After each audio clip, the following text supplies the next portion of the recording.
Olá pessoal, bem-vindos ao Conexão Alix, tá? Aqui nesse canal nós tratamos de assuntos relacionados à telecom, assuntos relacionados ao Wi-Fi e temas relacionados a provedores de banda larga, tá?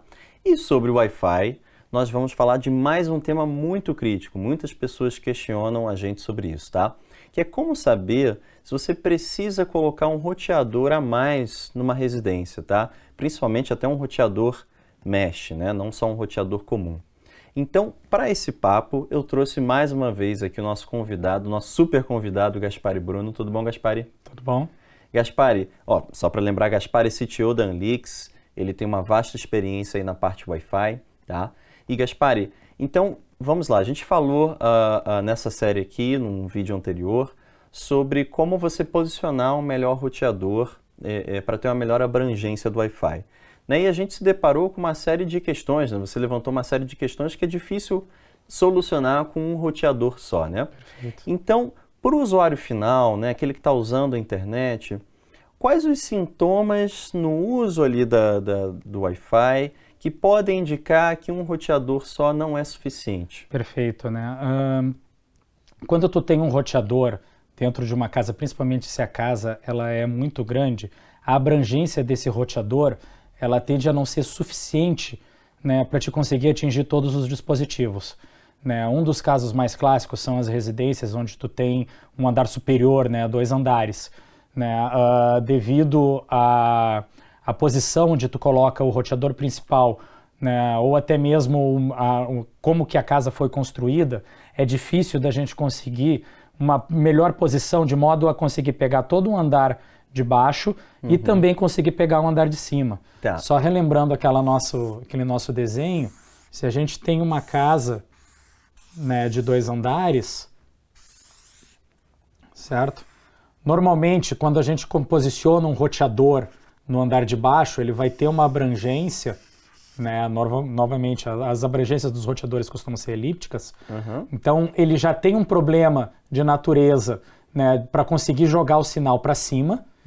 E por mais alto que eu consiga colocar ele, em algumas residências, quando a gente tem, por exemplo, lajes de concreto armado, é difícil, ele causa muita interferência no sinal, é difícil de jogar o sinal para o andar superior. Mas vamos lá, eu estou usando a minha internet, tá? Eu não necessariamente sei dessa questão, tá? O que eu, ao usar a internet, algumas aplicações, posso sentir? Por exemplo, eu usando um Netflix, ou então fazendo uma videoconferência, ou então jogando online, né? O que eu sinto ali que a minha cobertura Wi-Fi não está legal? O que eu posso sentir? Perfeito. Né? Os dispositivos, quanto mais distante eles estão do roteador original ou possuem mais interferência, né, entre o dispositivo que tu está querendo se conectar no roteador e o roteador, eles vão reduzindo a potência na qual eles conseguem a comunicação. Né? Às vezes até o dispositivo que tu está querendo, um smartphone, por exemplo, ele pode estar até dentro da área de abrangência. Vamos supor que a gente tem um dispositivo, né, que ele está até dentro da área de abrangência, mas o dispositivo em si, ele também tem que ter potência para conseguir jogar o sinal dele de volta até o roteador, certo? Então, às vezes, a gente tem, né, a gente tem o roteador num ponto e a gente tem o dispositivo em outro. Nesse caso, isso daqui pode causar um problema onde o dispositivo ele vai estar conectado, porque ele vai sentir que o sinal está chegando nele, no entanto ele não vai ter potência para fazer a comunicação com o roteador, entendeu? O tráfego de retorno não vai acontecer. Isso daqui também é um problema, porque ele não vai conseguir a comunicação. Perfeito. E aí, por exemplo, se eu estou jogando algum jogo online, posso experimentar o quê? Lags, travamentos. Perda de pacote, principalmente. Na perda de pacote, tu vai né, experimentar para o jogo online, vai parecer, por exemplo, que tu tá com um lag maior, que tu tá com uma maior latência. A minha barrinha lá do sinal Wi-Fi, provavelmente ela vai ficar baixinha. Ela vai começar a baixar, mas por causa deste detalhe, normalmente, mesmo que a barrinha esteja baixa, entendeu? Tu pode não estar conseguindo se comunicar com o roteador. Perfeito. Então tem que tomar cuidado. Não é simplesmente por estar conectado que tu está conseguindo fazer a comunicação. Tá, e sobre outros fatores aí sim, agora pensando um pouquinho mais na planta baixa, né, tá, da residência, do local, você falou da questão elíptica, né, que um andar acima ou até abaixo, né, não vai cobrir bem, pensando na planta baixa, tem pensando no mesmo andar, né? Tem alguma característica ali que realmente o sinal não vai propagar bem, um cômodo mais distante? Como é que funciona isso? Isso, em residências muito grandes, quando tu tem cômodos que são muito longes, certo? Dispositivos, né, que estão em outros cômodos, principalmente, por exemplo, cozinhas, né? A cozinha ela pode estar até perto do roteador, né? Que o roteador costuma estar na sala e a cozinha está próxima ali da sala. No entanto, a cozinha é um ponto que gera muita interferência, né? Então, mesmo por ela estar próxima do roteador, o sinal que vai chegar até a cozinha é um sinal muito fraco, certo? Porque a geladeira pode ligar, o micro-ondas pode ligar, gera interferência direto, né, no sinal que está chegando para o roteador, e aí tu começa a perder. Então, às vezes, tu tá vendo um filme no Netflix na tua cozinha, aquele filme começa a dar travamento, mesmo estando próximo do roteador, e tu não sabe por quê. Né? Porque naquele momento a tua geladeira pode ter ligado, por exemplo. Ok, então eu assistindo isso aqui, eu cheguei à conclusão que eu tenho que ter então mais um equipamento com Wi-Fi, mais um roteador com Wi-Fi, né? Para conseguir ampliar a cobertura do meu sinal dentro da minha casa, né? Somente colocar um roteador a mais é suficiente? O que eu tenho que atentar? Exatamente. O primeiro ponto a se atentar é quais são os pontos cegos que tu tem dentro da casa, né? Aqui a gente tem o exemplo clássico, a gente sabe que normalmente uma casa de 2 andares, o segundo andar é um ponto cego quando tu tem o roteador principal conectado no primeiro andar, certo? Então, nesse momento tu já sabe que tu precisa ter um segundo roteador. Aonde colocar este roteador, aí vai depender de como que a gente vai realizar a infraestrutura mesh, no caso um segundo roteador seria um mesh, a infraestrutura mesh dentro da residência, né? Normalmente a gente costuma utilizar o próprio Wi-Fi do roteador principal para fazer essa comunicação. Tá, deixa eu te interromper. Você falou já direto em mesh. Então tem uma diferença mesh e sem mesh. Exatamente. Tá, a gente tem um vídeo específico para isso, né? A gente fala da diferença, mas muito rapidamente, assim, para a gente não perder o fio da meada. Qual a diferença de eu pegar mais um roteador simples e interligar um que eu já tenho e comprar uma solução mesh? Exatamente. Dentro da solução mesh, a gente tem o que a gente chama de handoff de dispositivos. O que isso significa? Um dispositivo consegue andar dentro da casa, certo? Sem perder a sua conexão.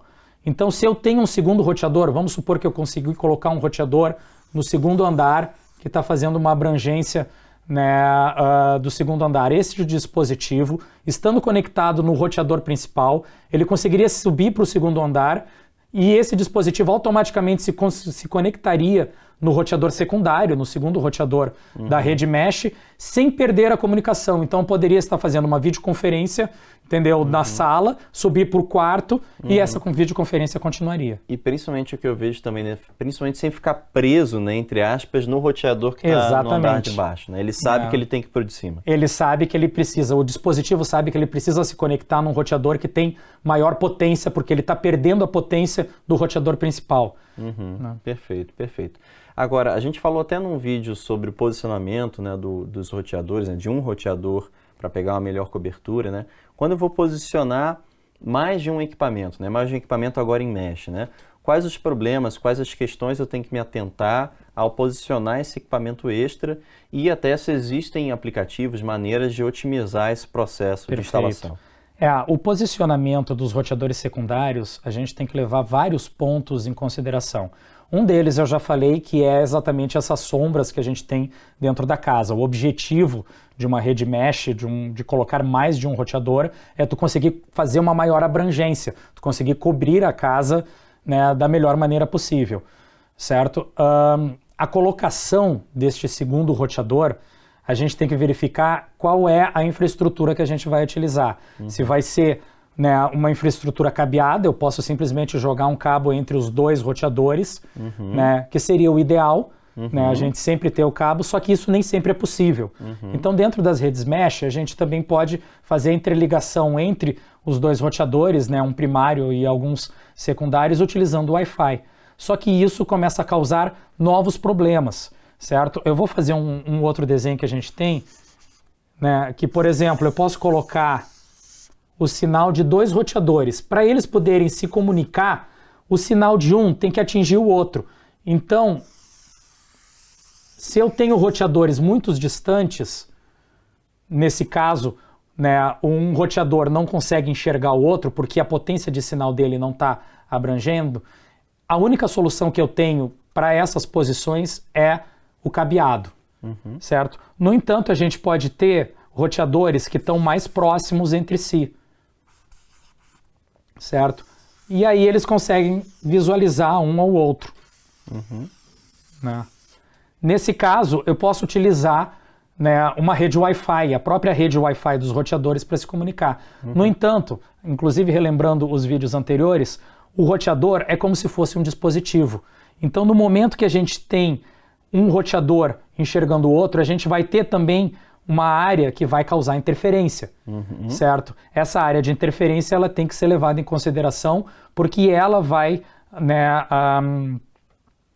ela vai ser responsável para a gente conseguir entregar um melhor resultado para aqueles dispositivos. Então, um dispositivo, principalmente o pior ponto para um dispositivo dentro da rede mesh, mesmo que a gente esteja, né, numa rede Wi-Fi, seria o centro. Porque ele não sabe para onde ele tem que ir. Esse dispositivo não sabe para qual dos dois ele tem que ir, né? E os dispositivos ainda estão gerando interferência um no outro, certo? Então, às vezes, né, o técnico ou a pessoa que está fazendo a instalação, ela não entende como é que, né, essa interferência está ocorrendo, porque o dispositivo ele está muito próximo dos dois roteadores. Eu tenho dois roteadores e o dispositivo está próximo dos dois, mas ainda assim ele não está conseguindo pegar o sinal.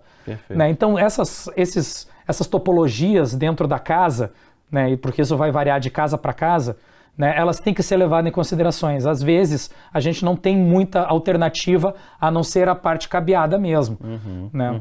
Ou seja, é preciso ter algo, né, para auxiliar essa instalação. Né? Aí eu menciono especificamente o app do técnico, né, da solução Flashbox. Exatamente. O app do técnico na solução Flashbox vai auxiliar nesse processo do mesh. Perfeito. O app do técnico, a gente consegue ter a visão de cada roteador dentro da casa do usuário para os determinados dispositivos e para os demais roteadores. Então o app do técnico, ele consegue, no momento em que ele se conecta dentro de uma rede que está configurada em mesh, ele consegue visualizar qual é que é o sinal que a gente tem entre os roteadores, inclusive te identificar aonde que tu tem problemas de interferência em cima dele. Para dizer, olha, a tua configuração, na posição onde tu colocou os roteadores, ela vai causar interferência, mesmo que esta seja uma posição ótima. Entendeu? Sei lá, eu botei um roteador na sala e um roteador na cozinha, os dois se enxergam, mas o app do técnico pode dizer, não, olha só, nessa região tu vai ter interferência, pode ser uma região escura para ti.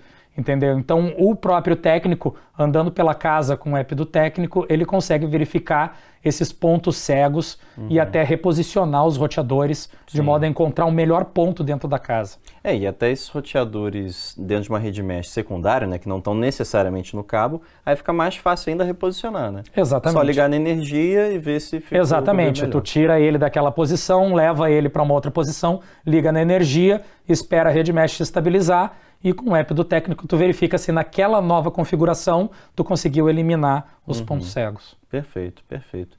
Viu, pessoal? É muito importante mesmo, então, trazendo uma solução mesh, levar isso em consideração, tá? Então, trazer um roteador adicional não necessariamente vai melhorar tanto assim, se você não tomar esses cuidados. E aí, claro, é importante você ter ferramentas, né, para te auxiliar no processo, tá bom? Então, Gaspari, muito obrigado por essa explicação, acho que ela ficou bem clara, tá? E para você que nos assistiu, foi muito bom ter você por aqui. Dá o like no nosso vídeo se você gostou da explicação, segue nosso canal, a gente tem bastante conteúdo sobre isso e sobre outros temas, e a gente se vê no próximo vídeo. Grande abraço e até a próxima.